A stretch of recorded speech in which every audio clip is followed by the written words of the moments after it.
service, Chaplain Singleton. Can I help you? Sir, you in charge? Yes, I am. So you sit on the DBC? Say it again? You sit on the Disruptive Behavioral Committee. No, I do not sit on the Disruptive Behavior Committee.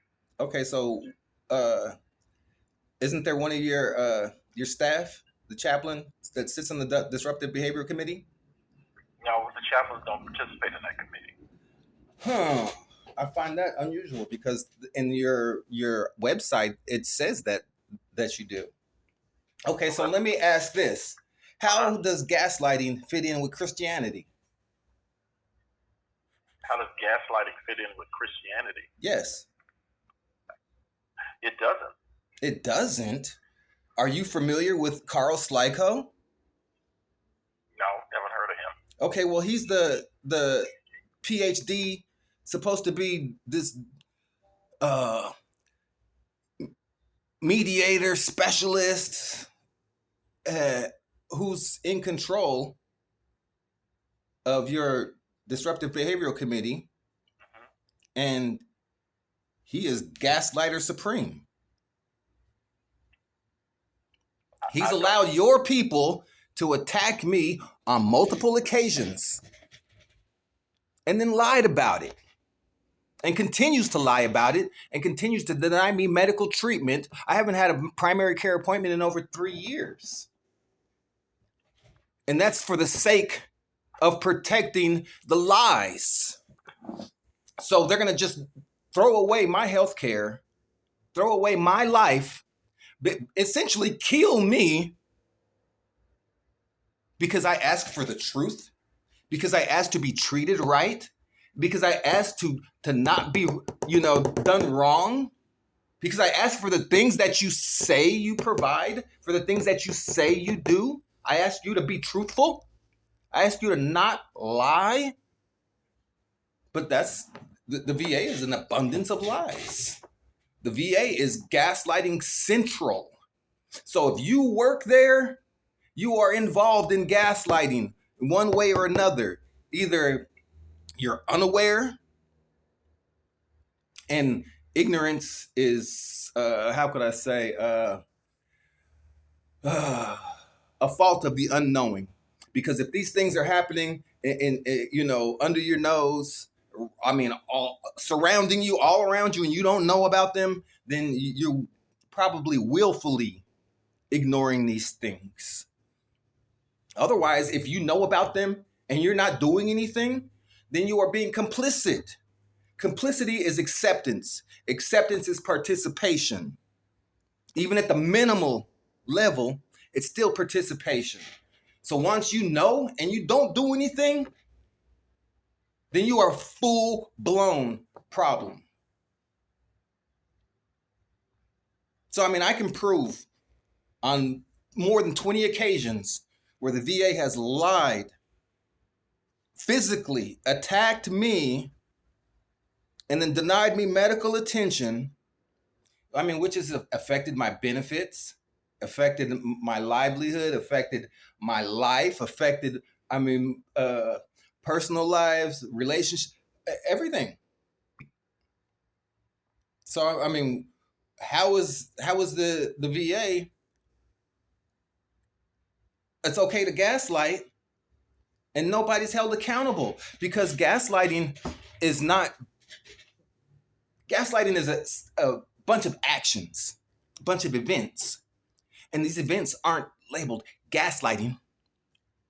They're extortion,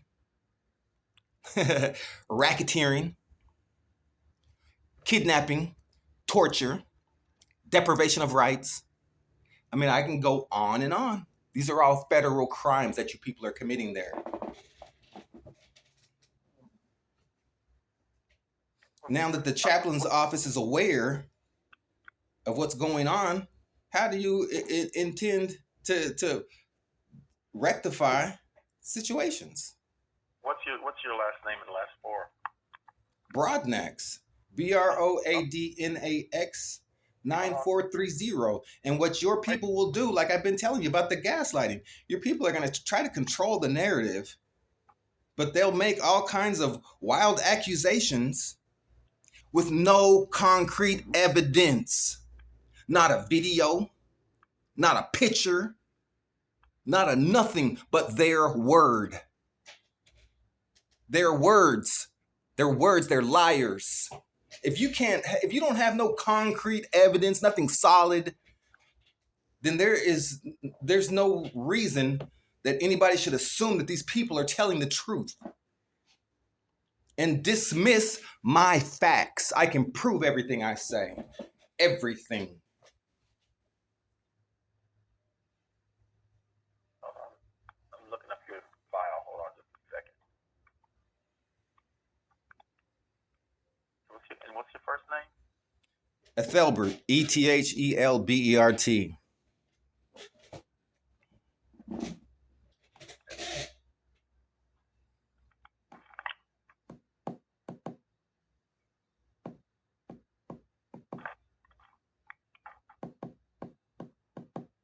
Are you familiar with the HIPAA? I'm familiar with HIPAA. Okay, so I was just there last Friday.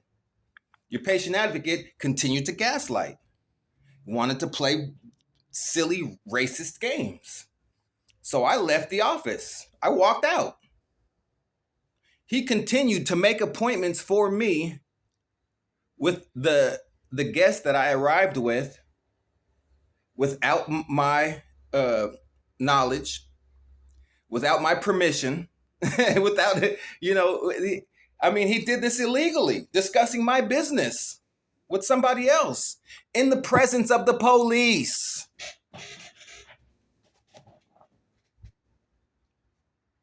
See, but what they want to do is they want to spin it and say, oh, well, you didn't make the appointments, so you're not accepting the help that we're providing. No, you want to provide the help that you want and not provide the help that I'm asking for, because I'm not asking for anything unreasonable. I'm asking for what you say that you provide, what's on your website, what you promote, this is what you're saying. So either stop saying it or provide it. It's that simple. Stop lying or deliver on your promises, because I delivered on mine. My DD-214 is my receipt. So I paid for my health care. So when you denying it to me, that's criminal. You're breaking the law. It's not only a breach of contract, but you're doing this by force. Let me tell you what I'm just going to tell you what I'm reading. I see a no-show note for yesterday. Exactly. That's what I said. I told you that these appointments, I didn't schedule them. I asked for the community care because you people are violent. You people are not trustworthy. So I send me to the community. But they don't want to send me to the community because they don't want me talking about them to the community. They don't want me informing the community that the VA is a vicious, evil place, wicked, and not for veterans. And I'm not entitled to my opinion. I'm not entitled to say what I want to say. Everybody's entitled to. So why are they preventing me from going to the community and saying what I want to say? Because it's the truth. I can prove it. I'm not lying. That's why they're mad. Because it's the truth.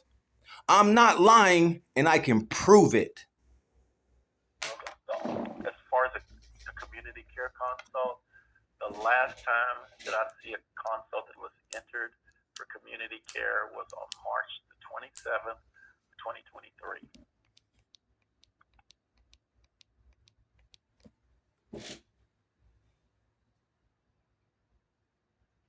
Hello?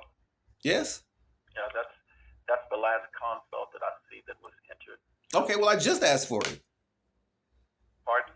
I just asked for it. Friday. They scheduled what they wanted to schedule, not what I asked for. Okay. I don't, like I said, I don't know who you talked to. I'm just telling you what's been documented. Yeah, lies. And I told you you're going to read a bunch of lies where they're trying to control the narrative and try to make it sound like I'm being disruptive, I'm being a bad guy. No, I'm asking you to do what you say you do. If you don't want to do what you say you do, then leave. There's nobody forcing them to come there and be evil. Nobody forces them to come there and be evil and wicked. They come and do that because they want to do that.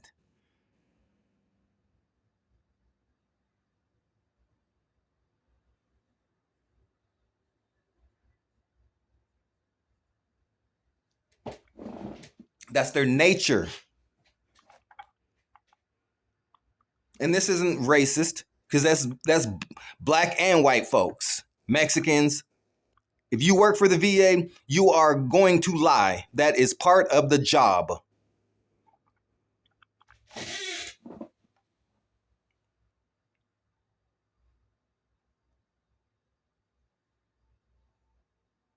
So my question is, what do you want me to do?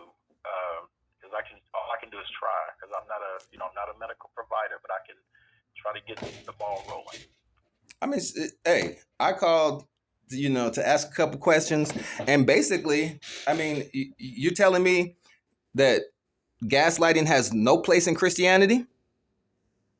No, I don't gaslight people. No. I'm not saying, I never said that you did.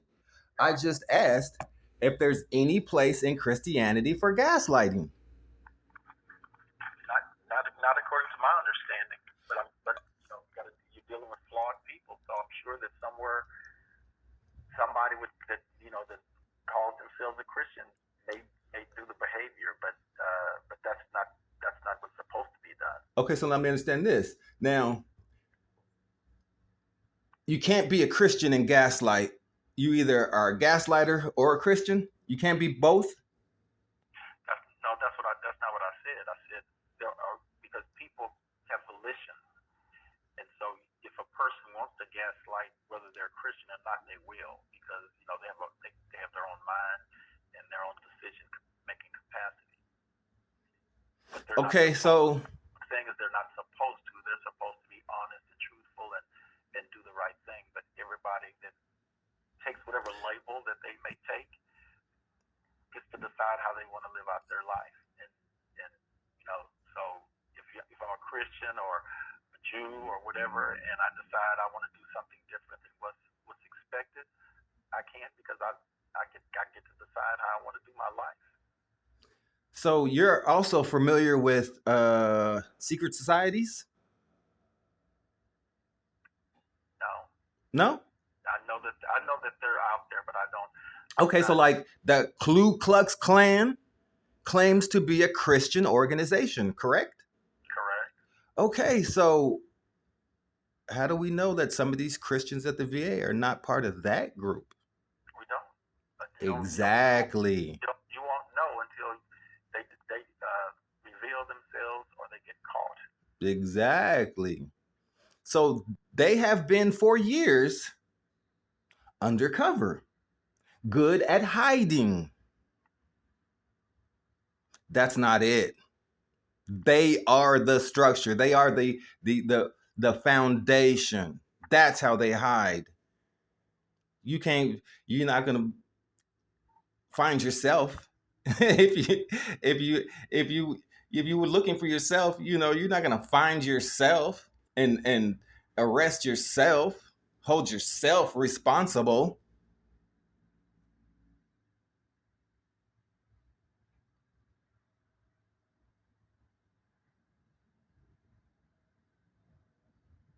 Because that's not how it works. Keep changing the narrative, keep controlling what's being talked about, control the knowledge that's out there. That's the whole game the VA plays, man. Everything you read is 99% of it is lies to control what people think they're.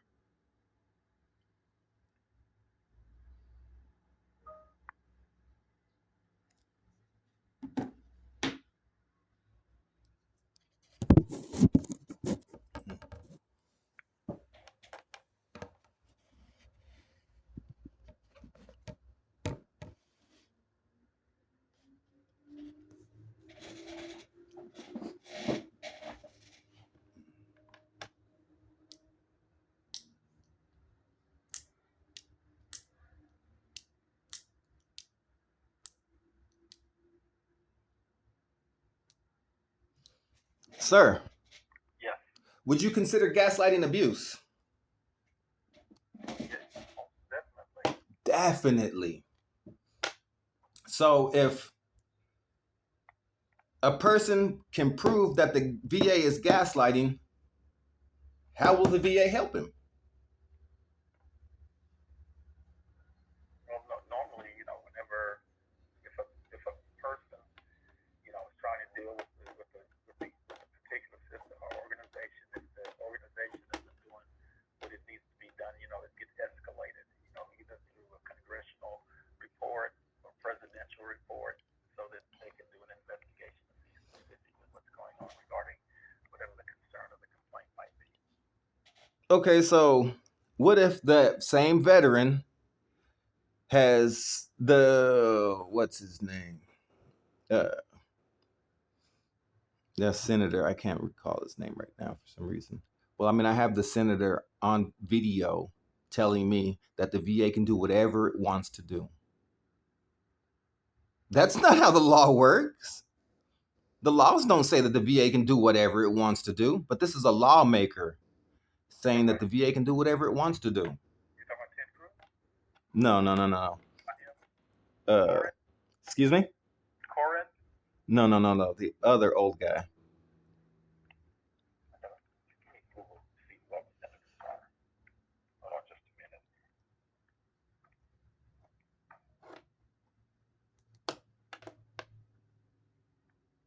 Is it a state senator or is it a U.S. senator? I believe he's U.S.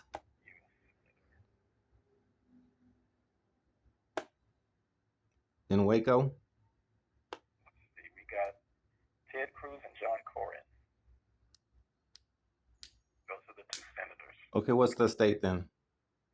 Pardon? What were the state senators then? Ted Cruz and John Cornyn, Cornyn. John Cornyn is older. No, this is another guy. I don't know why I can't think of his name right now. Okay. But anyway, those are two senators according to that are currently serving in office.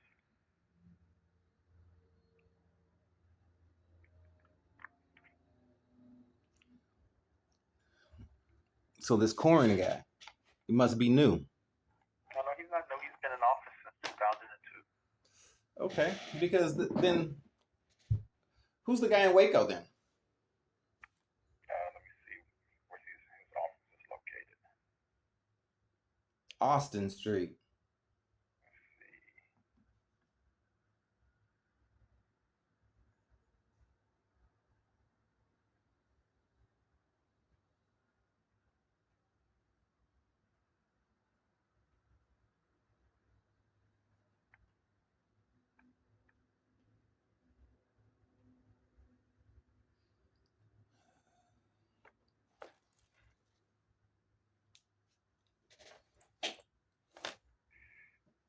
No, his closest office to us